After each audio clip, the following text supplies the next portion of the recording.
Hey guys, welcome back to the show. Today we're going to be doing a breakdown of the Chamonix N2 4x5. This video is sponsored by Skillshare, but more about that later. So in this case, we have a camera made by Chamonix in China. It's one of their 4x5 models, and this is one of the entry-level priced ones.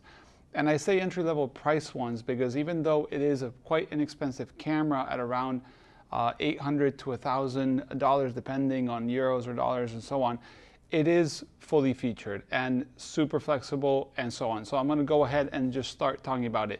First of all, it's a folding camera, so you can fold it. For that, you basically would remove the lens. You would, I usually raise the front standard a little bit, remove the front standard screw, which you can see on the B cam, and then you basically like let go so it can go down. I release that, and then it will fold all the way down there. Like that would be how it comes folded when you buy it. It even has a ground glass protector, which I'll show you, but yeah, folded camera. That's one of the things you want to remember. So to open it, the same thing. You basically just lift it up. It locks on its own. It has two little locks I'll show you later. Then you grab the front standard, and you basically, what I do is raise it a little bit and then screw wherever you think your lens will be. I made a video on where the lens should be on large format, so you can go ahead and I'll leave that on the top up here. So that would be the camera mounted now, and then for putting on the camera, I mean the lens, you just have to put this here and then lock, and that would be the lens. So like I said, 4x5 camera made out of wood, carbon fiber, and the inside of the carbon fiber is some other, I think, MDF material, which actually makes it pretty sturdy and pretty lightweight considering the 4x5 and how flexible it is. So I'm going to turn it around just so you can see how the back has, and the head is absolutely not leveled, as you can see. So there it would be. This is the ground glass protector. To take it off, you basically raise it a little bit, and it's in one of the positions it goes off. I can't see it off camera. Let me just see if I can do it like that. So it is, you basically have to raise it just a little bit, and then it comes off. So that would be the ground glass protector. So let's start from the side. So let's put it on the B camera so you guys can see it properly. So from the side, front standard and back standard. Front standard is very simple. You have one knob on the back, which you, on the front, which is on the bottom. You unscrew that, and that will give you the swing this way and also the shift sideways, okay? There's some marks on the bed of the camera, so you can see that on the B camera. There's some marks on the front rail, so you can like adjust it depending on the zeroing position. It doesn't have any clicks or anything like that, but it's pretty easy to do. Then also on the front standard, we can see that there are some white marks, so you can raise and fall, but there's a mark on the side of the camera that I can't see myself, but basically let's say there, that would be zeroing. Then under the front standard, just here below, are two little locks that when I push them inwards, unlock the front standard, and now basically you can do tilt. The thing with the N2 and the F1 that I own is that it's the same screw for both raise and fall, rise and fall, and also tilt. So you have to be careful with that. And then to lock it, you just lock it back in, and that would be it. And now it's just rise and fall. There's no tilt. So that's for the front. One thing about, before we go to the back, is the bellows are interchangeable. Same as the other Chamonix 4x5s. The front has a little lock on the inside of the frame that you basically open. Now that comes off, okay, so like that. And then on the sides of the back, there's screws that you turn counterclockwise until it comes off. Don't turn too much because they would come all the way off, but that would be a way to change the bellows. As you can see now, there's nothing in the middle. You can change the back bellows, which Chamonix makes, and they're actually pretty good, well priced.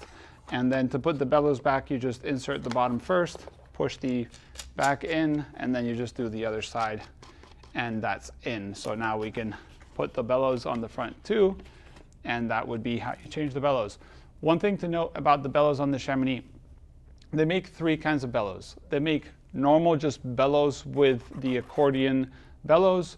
Then they make these universal bellows, which have the accordion bellows, and then they have this side like bag on the front, which they call universal bellows. These will let you do movements with a 90mm lens. It looks like they're sad. That's how they're supposed to be. Don't get like confused if you buy it and you're like, what happened to the front? They didn't properly do the bellows. This is how they are from the factory. This is the right way to be on this model. Like I said, there's 3 different ones you can choose which ones you want when you buy them. If you want, you can ask the store.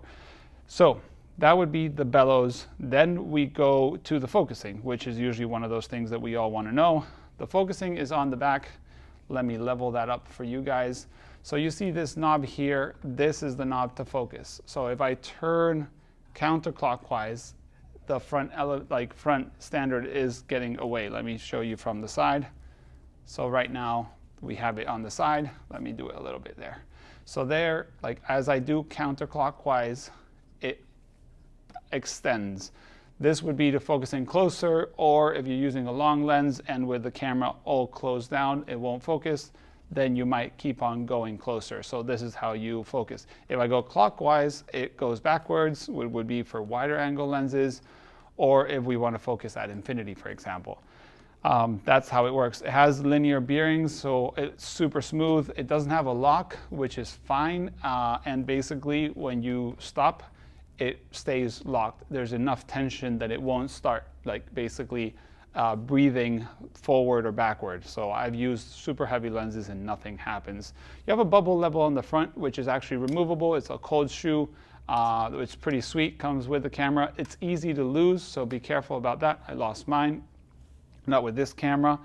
And then we go to the back standard. And before the back standard, let me talk about the sponsor, Skillshare. Like I said, Skillshare is the sponsor of the video. Skillshare is an online learning community with thousands of inspiring classes for creators. Explore new skills, deepen existing passions, and get lost in creativity. I've been learning a lot with Skillshare, doing a class with Dan Rubin about iPhone photography, considering that now my job entails using a phone for a lot of social media. So it's been really nice to unlock the extra potential of my phone photography.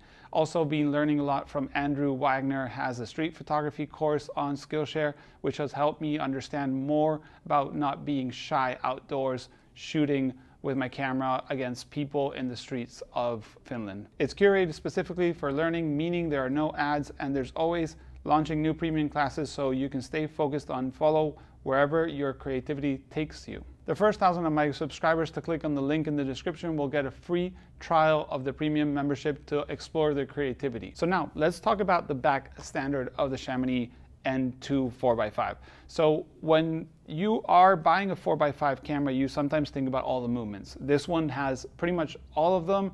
There's a few that are missing, but it's not the end of the world on a field camera. First of all, we have axis tilt. So if you release the knob on the side, you basically can go backwards and you'll feel, forwards. And when you go backwards, you'll feel that hard stop. That hard stop are some locks that on the bottom that basically if I push them in, they will let me go backwards. You can see I can basically go like 30, 40 degrees almost backwards. One thing to note is people get obsessed about how many degrees does your camera go back and forth. Honestly, unless you're doing some crazy stuff, usually 5-10 degrees is enough for everybody. I've never had a problem with my field camera except for when I do extreme architecture. So that is back tilt, like you saw, it goes one way, also locks at 90 when I really take the little locks on the bottom off. It doesn't have asymmetrical tilt like the Chamonix F2, but it's not a major problem. You can still achieve the same look if you're looking, with a few extra movements on the N2. So that would be the tilt. Now we have the bottom screws here on the sides, which let me show you in the B camera. These screws on the sides will let you do first extension, okay? So you can extend for extra reach, or you could also use them in a way to do oh, this one's locked. Okay, so you can almost move it, but you can't. These both go together. So let's lock these there. But then they have these extra knobs, and I'm gonna locks, and I'm gonna show you guys if you can see on the B camera, which this tripod's a mess, sorry for that. Let me show you. So you see these little knobs under. These you release, which I'm trying to release the second one there. And this one will let you do a bit of tilt. So you can do some tilt sideways and still tilt the other way. Let me see if I can show you better on the B camera. You can't see the bottom of the camera, but basically you can tell if I'm going one way or if I'm going the other way. I go from one to the other. And then to put it straight, you basically hold it. Let me show you. To put it straight, you would hold it square with your fingers, and you would basically lock it inwards. And the same with the other side. You basically put it square with your fingers and lock it there. And then you can check this. Basically, it has like a linear bearing, so it's pretty nice. And there we go. We actually even have a little extra wonkiness. You can actually use a bit of that with releasing both sides. Oh, there we go. That's what unleashes both. So basically, if I loosen the 4 wheels on the bottom, I can do some extra shifting on the camera. You can see how flexible that is. And that is pretty nice on the back. There's no back shift, there's no back rise, but I've never noticed any issues with, using my Chamonix with that. If I needed extra movements like that, I would take a monorail camera out to the field, or something like a monorail camera, like an Arca Swiss or something, if I owned one. But yeah, that would be the movements on the back. Then we have the ground glass. As you can see here, it's easy. It has a little flap to open it, and it even has a little finger indentation, which I'm going to show you. It's here. Let me tighten that up. You can see there's a bit of a hole. That's to like extend the ground glass to insert your film holder. And then when we go here, we can also change from vertical to horizontal. So if I want to go for landscape photography and do horizontal, I just lift these 2 little locks on the top, change my ground glass to the side, and then put it down. And here we are. Now we're doing landscape instead of portrait orientation. Then there's the way to remove it to use the ground graph lock back, because this is a graph lock back. So basically, let me check it out before I do it. You have to lift this. Let me see if I can show you guys. You have to lift it a little bit, hold the 2 arms on the sides, and then it slides out, okay? It has these 2 arms, which you can see on the B camera, that lift and would let you do that. And then once the ground glass is removed, which actually you can have a Fresnel or Fresnel screen on it if you want, you basically have the option to use graph locks. You can see that this would be where you would tighten your graph lock back, and on the top are here. So that would be for graph lock, or whatever system you want to use that needs the ground glass being removed. And then to put it back in, there's a way to put it in. You can see here there's a little like cut, and then this one's all like smooth. You want to put the smooth side towards the outside. That's where the film holder would go. You basically have to put it there, okay, where the metal bars that we pushed up, and push it in, and you hear it clack. Basically, it didn't click, but now this is the spring back on the back. And you have some bubbles on the back. You have one on the top here for your leveling sideways, and then you have the other bubble level, which is on the sides, one on each side, for you being square when you level your camera on that side. Like I said, there's one on this side, and there's another one on this side. So yeah, that's basically Chamonix N2. The only thing I would be missing is the bottom has, how would I call it, the screw mount for the tripod, which is just a normal 3/8 and something 16ths. I always forget the numbers. They're imperial, and I'm a metric guy, but they're normal screws. It's very lightweight, very nice to carry. Like I said, it's the inexpensive version of Chamonix.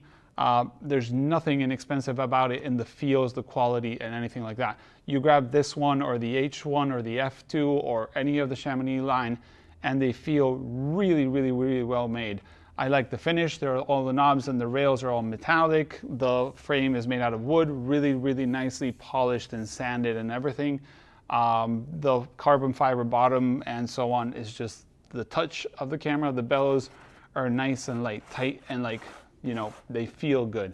So yeah, if you have any questions about Chamonix N2, I'll have it at my disposal for the next couple of weeks. I was going to do a video comparing it to my F1. I don't have the F2 in my hands right now. I will be getting one soon, but maybe this one will be gone by the time the F2 comes. But yeah, I hope this helped you. Thank you for our sponsor, Skillshare. Remember, I'm leaving a link for those 1,000 people to click the link and have a free premium trial of their membership. And yeah, thanks for watching, guys, and see you in the next one. Bye.